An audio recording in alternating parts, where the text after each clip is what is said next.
क्या अब इंडिया में ई कॉमर्स बिजनेस करना बहुत रिस्की हो चुका है? क्या अमेजोन, फ्लिपकार्ट, मीशो जैसे मार्केट प्लेसेस पे ऑनलाइन सेलिंग करने का मतलब सिर्फ समय की बर्बादी है, time wastage and money wastage है? अमेजोन, फ्लिपकार्ट, मीशो पे सेलर्स मीन्स नथिंग, क्योंकि ये मार्केट प्लेसेस सब खुद ही बेच रहे हैं, तो सेलर्स को क्यों बेचने देंगे? क्या ऑनलाइन सेलर्स इंडिया में अगर उनको सस्टेन करना है, उनके बिजनेस को ग्रो करना है, तो क्या कोई रास्ता भी इसका है इस समय या नहीं है? क्योंकि हम सब जानते हैं कि अब इंडिया में ई कॉमर्स काफ़ी बदल चुका है। अब वो साल 2015, 16, 17 वाला ई कॉमर्स नहीं रह गया है। आज के डेट में ई कॉमर्स इंडिया में चलाना, ऑनलाइन बिजनेस करना एक बहुत बड़ा चैलेंज है। जो इसको अच्छे से कर रहा है, अच्छे से मतलब इसका एक कुछ पॉलिसी है, अगर आप उस तरफ जा रहे हैं तो ये आपको फ़ायदा दे सकता है। अदरवाइज आपके ई कॉमर्स बिजनेस या आपके ऑनलाइन सेलिंग बिजनेस को नुकसान पहुंच सकता है। इस वीडियो में हम डिटेल में समझने वाले हैं, क्योंकि आप लोगों के बहुत सारे कमेंट्स आ रहे थे, ईमेल्स आ रहे थे कि क्या हमें ई कॉमर्स बिजनेस करना चाहिए या नहीं करना चाहिए। क्या हम जॉब कर रहे हैं तो जॉब छोड़ के ई कॉमर्स बिजनेस पे ज़्यादा ध्यान दें, या हम ई कॉमर्स बिजनेस को ग्रो तो करना चाहते हैं, बहुत कोशिश कर ली, बिजनेस ग्रो नहीं हो रहा है, तो आखिर में करना क्या चाहिए? क्या जो नए सेलर्स हैं जो पूछ रहे हैं कि उनको ई कॉमर्स बिजनेस ज्वाइन करना चाहिए, जो न्यू कॉमर्स हैं वो भी पूछ रहे हैं कि मुझे आना चाहिए ऑनलाइन बिजनेस में या ई कॉमर्स सेलिंग में कि नहीं, ऐसे बहुत सारे आपके डाउट्स हैं, क्वेश्चंस हैं। इस वीडियो में हर एक चीज़ पे हम बात करने वाले हैं, तो चलिए आगे बढ़ते हैं। चैनल पे नए हैं तो सब्सक्राइब जरूर कर लीजिए, वीडियो को लाइक एंड शेयर करिएगा। बात करते हैं इस समय का जो रिसेंट ट्रेंड है इंडिया में, वो अमेजोन, फ्लिपकार्ट, मीशो पे जो लोग सेल कर रहे हैं, इन कंपनीज में बेसिकली अगर अमेजोन, फ्लिपकार्ट की बात की जाए, यहाँ पे ये दोनों ही ई कॉमर्स जायंट ने क्या किया है, इन्होंने लमसम जितने अच्छे प्रोडक्ट्स हैं जो इनके मार्केट प्लेसेस पे बिकते हैं, सबके सब खुद कॉपी करके कहीं ना कहीं अपने ब्रांड से बेच रहे हैं। अपने ब्रांड का मतलब ये है कि ये इन सारी कंपनीज को मालूम है कि एफडीआई का रूल क्या बोलता है। वैसे देखा जाए तो एफडीआई का रूल ये बोलता है कि कोई भी ई कॉमर्स मार्केट प्लेस या कोई फॉरेन कंपनी अगर इंडिया में ई कॉमर्स कर रही है, वो एक ई कॉमर्स मार्केट प्लेस होने का दावा करती है, तो वो खुद कुछ भी नहीं बेच सकती। उनके यहाँ पे इंडिपेंडेंट सेलर्स आएंगे, थर्ड पार्टी सेलर्स आएंगे, वो अपने प्रोडक्ट बेचेंगे, उनसे आप सिर्फ चार्जेस ले सकते हो, कमीशन ले सकते हो। अब ये कंपनीज कर क्या रही हैं कि इनके जो डायरेक्ट कंपनी थी जिसमें इनका स्टेक था, धीरे धीरे उसको बंद करती जा रही हैं, और अब गवर्नमेंट के इस रूल का कुछ लूप होल खोज करके ये कुछ ऐसे इंडिपेंडेंट सेलर्स दिखाने के लिए ला रहे हैं जो असल में जिनकी फंडिंग या जहां पे इनका जो इंटरलिंक कनेक्शंस है वो डायरेक्ट इन कंपनी से जुड़ा हुआ है। कहने का मतलब गवर्नमेंट की नज़र में देखा जाए तो वो जो सेलर्स हैं, जो बड़े सेलर्स हैं, वो इंडिपेंडेंट सेलर हैं, लेकिन एक्चुअल में क्या है कि कहीं ना कहीं उनका बहुत स्ट्रॉन्ग लिंक है इन सारी कंपनीज से। बशर्ते आपको एक बात ध्यान रखना है कि ये सब कुछ मैं जो आपको शेयर कर रहा हूँ ये मेरा अपना ओपिनियन है। मैं कोई अमेजोन, फ्लिपकार्ट की तरफ से ऑफिशियल रिप्लाई आपको नहीं कर रहा हूँ। आप इसको सिर्फ मेरा ओपिनियन ही समझिएगा, तभी ये आपके काम का है और मेरे लिए भी ये काफ़ी सेफ रहने वाला है। तो अब ये हो रहा है ना, अमेजोन, फ्लिपकार्ट ऑलमोस्ट 95% प्रोडक्ट्स जो हैं जो इनके मार्केट प्लेसेस पे ज़्यादा बिकते थे, वो सब ये खुद अब बेचने लगे हैं। आपने खुद देखा होगा, क्योंकि ये कंपनीज छोटे से छोटे सेगमेंट के प्रोडक्ट को भी खुद बेचने लग रही है। खुद इन द सेंस अमेजोन की बात करें तो इनके यहाँ पे ई ट्रेड ऑनलाइन है, कोको ब्लू रिटेल है, अपेरियो रिटेल प्राइवेट लिमिटेड है, डॉनटेक इलेक्ट्रॉनिक्स है, ऐसे और भी कुछ कंपनीज हैं जो कहने को तो एक इंडिपेंडेंट सेलर हैं अमेजोन पे। जो क्लाउड टेल, जो अमेजोन की डायरेक्ट कंपनी थी, बंद होने के बाद आई, लेकिन एक्चुअल में इसमें सेटिंग बहुत तगड़ी है। आप समझ पा रहे होंगे मुझे, अगर आप अमेजोन इंडिया पर सेल कर रहे होंगे तो। धीरे धीरे इन कंपनीज ने क्या किया कि इंडिया में जितने बिकने वाले प्रोडक्ट हैं, क्योंकि अमेजोन के पास सारा डेटा है, सेम यही फ्लिपकार्ट भी कर रहा है, सारा डेटा है उसके पास कि कब क्या कितना और कैसे बिकता है, ये खुद उस चीज को बेचने लग रहे हैं। खुद इन द सेंस इनके जो स्पॉन्सर्ड कंपनीज हैं वो बेचने लग रहे हैं। जो वो खुद नहीं बेच पा रहे हैं, उनके पास अवेलेबिलिटी नहीं हो पा रही है, वो उन सेलर्स को रीच आउट कर रहे हैं जो अच्छा कर रहे थे उनके मार्केट प्लेस पे, और उनसे कुछ अपना क्रॉस कनेक्शन करके वो सारे प्रोडक्ट उनसे मंगवा के उन्हीं की लिस्टिंग में अपने ब्रांड से, लाइक ई ट्रेड ऑनलाइन, कोको ब्लू से मैपिंग करके वो खुद बेचने लग रहे हैं। यहाँ भी एक बहुत बड़ा लूप होल है कि जब वो खुद बेचते हैं किसी इंडिपेंडेंट सेलर की लिस्टिंग में जाके, तो उससे ये कहते हैं कि तुमको अपना प्राइस हटाना नहीं है बल्कि हमसे बढ़ा के रखना है, जिससे कस्टमर कन्वर्जन रेट बढ़ जाए और वो हम ही से खरीदे। आपको ये बात मालूम ही है कि ये जितनी बड़ी कंपनीज हैं, इनके पास ऑलमोस्ट सारे स्टेट्स की जीएसटी होती हैं, इनको सुपर विजिबिलिटी मिल रही है। कहीं ना कहीं यही सारी चीज़ें लगभग फ्लिपकार्ट पे भी चल रही हैं। तो जब ये कंपनीज खुद सब कुछ बेच रही हैं, तो ये कुछ ना कुछ रूल तो ऐसा लेके आएंगी ना कि जिससे और जो सेलर्स हैं जो इनको कंपटीशन देने की कोशिश कर रहे हैं या उनकी सेल अच्छी हो रही है, वो ना हो पाए और वो ट्रैफिक इनके पास में आए। क्यों? इनको डबल प्रॉफिट हो रहा है उससे, क्योंकि एक तो इन्हीं के प्रोडक्ट बेचे जा रहे हैं, तो जब इन्हीं के प्रोडक्ट बेचे जा रहे हैं तो उसका मार्जिन भी इन्हीं लोगों के जेब में जा रहा है, कमीशन तो इनकी जेब में जा ही रहा है। और एक बहुत बड़ी बात मैं आपको यहाँ पे और बता दूं, आपको ये लगता होगा कि अगर किसी कैटेगरी में 18% कमीशन है या 18% कमीशन है तो सबको 18% लग रहा है। ऐसा बिल्कुल नहीं है। ये जितने बड़े कंपनीज हैं इन पे क्या है ना, अमेजोन फ्लिपकार्ट के पास में ना एक ऐसी पॉलिसी भी है जिसमें ये सेलर स्पेसिफिक कमीशन कम भी कर देते हैं। हो सकता है आपके लिए कमीशन 18% लग रहा हो, इनके लिए वो सिर्फ 9% लग रहा हो, और जो 9% वो डिस्काउंट दे रहा है अमेजोन या फ्लिपकार्ट, वो बेनिफिट ये कस्टमर को पास करते हैं, जिससे इनका जो सेल प्राइस है आपके कंपैरिजन में काफी कम हो जाएगा। आप अगर उस सेल प्राइस पे बेचने जाओगे ना, आपका अपना खर्चा निकलने को तो बहुत दूर है, आपका अपने घर का भी डूब जाएगा, आपका अपना पैसा भी उसमें चला जाएगा, तो आप इनको कंपटीशन भी नहीं दे पाओगे। तो एक तरफ इनको सुपर विजिबिलिटी मिल रही है, दूसरी तरफ आप इनसे कंपटीशन भी नहीं ले पाओगे।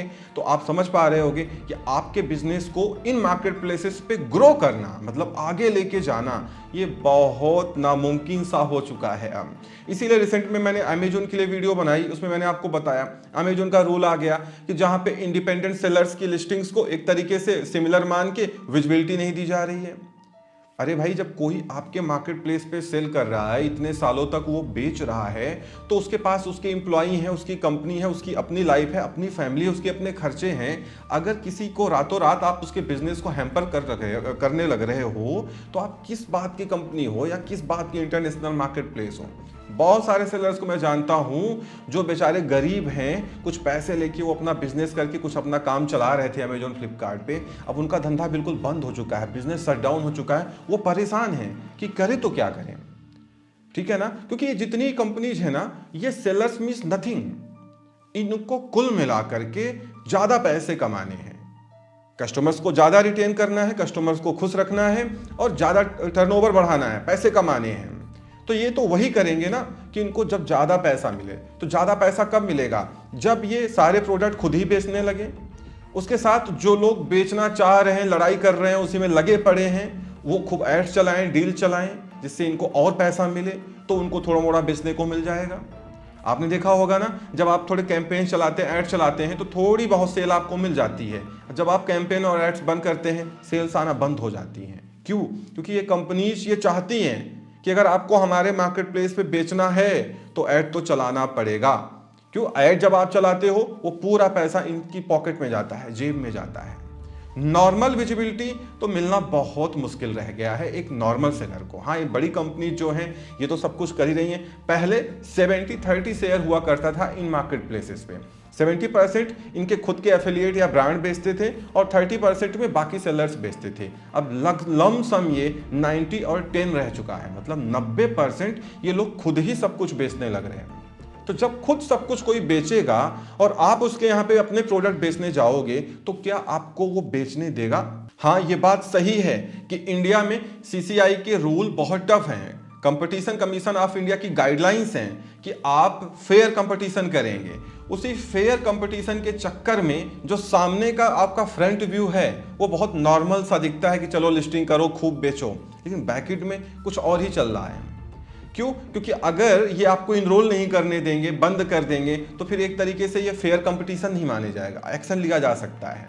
वैसे भी मैं आपको बता दूं, ये जो अमेजोन ब्रांड वाला चक्कर है ना, इस पर स्क्रूटनी चल रही है गवर्नमेंट की, इन कंपनीज को चेक किया जा रहा है। लेकिन आप जानते ही हैं कि कुल मिला के इस लूप होल को इस तरीके से सेट किया जाता है कि ज्यादा कुछ इसमें होने वाला नहीं है, ज्यादा कुछ भी नहीं होगा। अब आपके दिमाग में क्वेश्चन आ रहा होगा कि यार अमेजोन फ्लिपकार्ट तो ऐसा कर रहे हैं, तो आखिर हमको करना क्या चाहिए? आप लोग पूछते हैं ना कि भाई कोई रास्ता भी तो होगा ग्रो करने का। अगर आप अमेजोन फ्लिपकार्ट पे ग्रो करना चाहते हो या मीशो पे ग्रो करना चाहते हो, आपको इन मार्केट प्लेसेस के जो स्पॉन्सर्ड कंपनीज हैं, डायरेक्ट कंपनीज हैं, या तो उनको प्रोडक्ट दे करके और अपनी लिस्टिंग में उनसे मैप करा के आपको बहुत क्वांटिटी में, मतलब उनकी तो क्वांटिटी में बहुत ज़्यादा सेल होती है, आपको बिकवाना पड़ेगा, मतलब बेचना पड़ेगा आपको।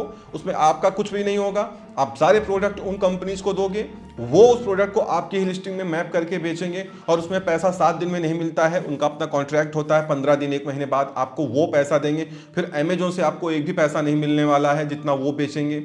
इस तरीके का फॉर्मूला है। दूसरा फॉर्मूला है, अमेजोन के अकाउंट मैनेजर से कुछ अपना सेटिंग बनाओ, और जो अच्छे अकाउंट मैनेजर होते हैं उनके पास कुछ बैकएंड की इनसाइट्स होती हैं जो आपको आपके ब्रांड में आपको देते हैं, आप उसको इंप्लीमेंट करते हैं, थोड़ी बहुत आपकी विजिबिलिटी बढ़ जाती है। आपको एड्स चलाना पड़ेगा, कंटिन्यू एड्स रन करना पड़ेगा, तो आप थोड़ा बहुत ग्रो कर सकते हो। लेकिन अगर आप ये सोच रहे हो कि आप पैसे बहुत अच्छा कमा लोगे, मार्जिन बहुत निकल के आएगा, ऐसा कुछ भी नहीं होगा।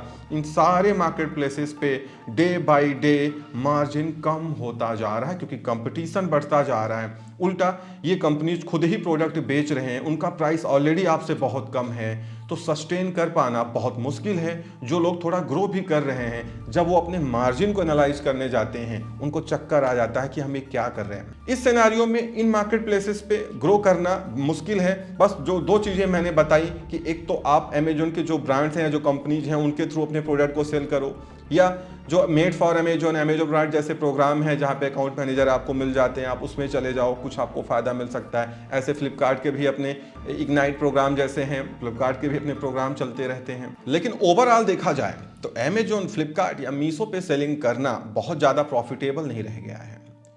अगर आपको असल में प्रॉफिट कमाना है, असल में ई कॉमर्स बिजनेस लेके जाना है आगे, आप इन मार्केट प्लेसेस पे सेल करिए, कोई बात नहीं, कुछ भी तो सेल आए, कुछ तो विजिबिलिटी आपको कहीं ना कहीं तो मिलेगी ही मिलेगी। लेकिन आपको इन पैरेलल पूरा का पूरा फोकस अपनी वेबसाइट और अपने स्टोर फ्रंट पे करना है। अच्छे से वेबसाइट बनानी है, अच्छे से ऑप्टिमाइज करना है, और जितना पैसा या जितना एड कैंपेन का पैसा आप इन सब पे चला रहे हो, वही पैसा आप गूगल पे, फेसबुक पे, इंस्टा पे ऐड चला लो उतने का। आप देखना दिन भर में हजारों की ट्रैफिक आपकी वेबसाइट पे आएगी। अब अगर आपकी वेबसाइट पे लोग आ रहे हैं, जैसे आजकल आपने देखा होगा फेसबुक या सोशल मीडिया पे आप स्क्रॉल करते रहते हैं, बड़ी अट्रैक्टिव वहाँ पे एड्स आते हैं, वीडियोज आते हैं, लोग उस पर क्लिक करते हैं, वो अपनी वेबसाइट पे आ जाते, वो उनकी वेबसाइट पे आते हैं, मतलब वेबसाइट पे लैंड हो जाते हैं, वहाँ पे वो प्रोडक्ट्स को देखते हैं। तो अगर आप चाहते हैं कि जितना एड्स का ट्रैफिक आ रहा है ज़्यादातर लोग कन्वर्ट हो जाएं, तो आपको अपनी वेबसाइट पे अपने प्रोडक्ट के प्राइसेस को थोड़ा कम रखना पड़ेगा और सीओडी ऑन करके रखना पड़ेगा। क्योंकि शुरुआती दौर में जब आपकी वेबसाइट पे रेटिंग रिव्यूज नहीं है, कोई जानता नहीं है आपको, तो बहुत कम लोग ऐसे होंगे, मतलब 99% लोग सीओडी करना चाहेंगे, 1% लोग ऐसे हो सकते हैं जो प्रीपेड ऑर्डर करें। सीओडी ऑन करके रखना है, तो जब कोई सोशल मीडिया से आपकी वेबसाइट पे आ रहा है और उसको वो प्रोडक्ट चाहिए, दाम भी आपने सही लगाया है, अमेजोन, फ्लिपकार्ट पे वो प्रोडक्ट महंगा बिक रहा है और सीओडी भी है, तो अगर उसको नीड होगी तो वो जरूर खरीद लेगा उसको, क्योंकि उसको जेब से 1 रुपए भी नहीं देना पड़ा। जब प्रोडक्ट उसके घर पे जाएगा, वो देखेगा, तो वो पैसे पे करेगा। तो इस फार्मूले में अगर आप चलोगे, तो बहुत सारे लोगों को मैं जानता हूं जो बाहर से एक प्रोडक्ट, एक स्मार्ट वॉच लेके आए और 6 महीने में 90-90 लाख रुपए की सेल कर रही, सिर्फ 1-2 प्रोडक्ट से। क्योंकि उसमें क्या होता है, जब ऐड से ट्रैफिक आता है आपकी वेबसाइट पे, तो वो इतना नहीं देखता कि कितने प्रोडक्ट आप बेच रहे हो, वो जो उसको चाहिए, जिस पे वो क्लिक करके आया है, वो सिर्फ उसी के बारे में देखता है। और अगर वहां पे सीओडी है तो कन्वर्जन आने के ज्यादा चांसेस हैं। बस आपकी वेबसाइट का लुक एंड फील ऑथेंटिक होना चाहिए, थोड़ा अच्छा होना चाहिए जो उसकी डिजाइनिंग है। तो ये जो तरीका है अपनी वेबसाइट लेके आगे चलने का, ये ज्यादा अच्छा है। इसमें क्या है कि जितने भी ऑर्डर्स आप लेके आओगे, सारा पैसा आपका है, किसी से ना तो कोई विजिबिलिटी कंसर्न, ना तो कोई कंपटीशन कंसर्न, सब कुछ आपका अपना है, कोई किसी को एक पैसा नहीं देना है। जो खर्चे हैं वो कोरियर्स के हैं, पेमेंट गेटवे के हैं। बात समझ रहे हैं? वो तरीका ज्यादा बढ़िया है। आप बेचो सारे ई कॉमर्स मार्केट प्लेसेस पे लाइक एड्स, मतलब आप मान के चलो कि आप बाकी ई कॉमर्स मार्केट प्लेसेस पे जो बेच रहे हो ना, वो सिर्फ एक अपना ऐड कर रहे हो कि भैया मेरा भी एक ब्रांड है इंडिया में। क्यों? अब तो वहां भी आप अपनी वेबसाइट का लिंक और वेबसाइट कॉन्टैक्ट इंफॉर्मेशन सब लिख सकते हो अपनी लिस्टिंग में, वहां से भी आपको ट्रैफिक देखने को मिलेगा। बहुत सारे अच्छे कस्टमर्स वहां से आपकी वेबसाइट देखेंगे, आपका ब्रांड देखेंगे, वो गूगल के थ्रू या आपके डायरेक्ट वेबसाइट पे विजिट करेंगे और मे बी वो वहां से आपकी वेबसाइट से खरीद लें। बट सीओडी आपको बंद नहीं करना, ये बात आपको ध्यान में रखना है। इस फॉर्मूले पे अगर आप चलेंगे जहां पे आप अपनी वेबसाइट या अपने स्टोर को, ऑनलाइन स्टोर चाहे वो शॉपिफाई पे हो, दुकान पे हो या आपकी अपनी खुद की वेबसाइट हो, आप उसको प्राइमरी मान के चलो, बाकी सबको सेकेंडरी मान के चलो। मैं बता रहा हूं, अगर आप चल गए, आप मेहनती हो, आपके पास ये है स्किल्स की नहीं यार मेरे को वेबसाइट बनानी, काम करना है, वेबसाइट बनानी, आपको हजारों वीडियोज यूट्यूब पे मिल जाएंगी। गूगल पे रैंक करना, सोशल मीडिया पे एड चलाना, हजारों वीडियोज मिल जाएंगी। बट उसको देखने वाला, समझने वाला होना चाहिए। मैं खुद वेबसाइट मेकिंग सीरीज या वेबसाइट बिल्डिंग सीरीज चला रहा हूं जहां पे मैं आपको बताता हूं कि वेबसाइट कैसे बनती है। मैं ही नहीं, बहुत सारे क्रिएटर्स हैं जिससे आपको समझ में आए, आपको देखना चाहिए, समझना चाहिए और करना चाहिए। क्योंकि अब वो दिन चले गए जब 2-4 प्रोडक्ट लाके कोई अमेजॉन फ्लिपकार्ट पे लिस्ट कर देता था और चल जाते थे। अब कुछ भी ऐसा नहीं होने वाला। चल भी गए तो जब एक अच्छे लेवल पे आओगे वहां से आपका मतलब गेम ओवर हो जाएगा। ठीक है ना? तो इस तरीके से करो, ज्यादा बेहतर रहेगा। इसीलिए जो न्यू कमर्स हैं, जो पूछ रहे थे करना चाहिए नहीं करना चाहिए, उन सबको इसका आंसर मिल चुका होगा। इस वीडियो में इतना ही। उम्मीद करता हूं वीडियो पसंद आई होगी। Thank you so much for watching.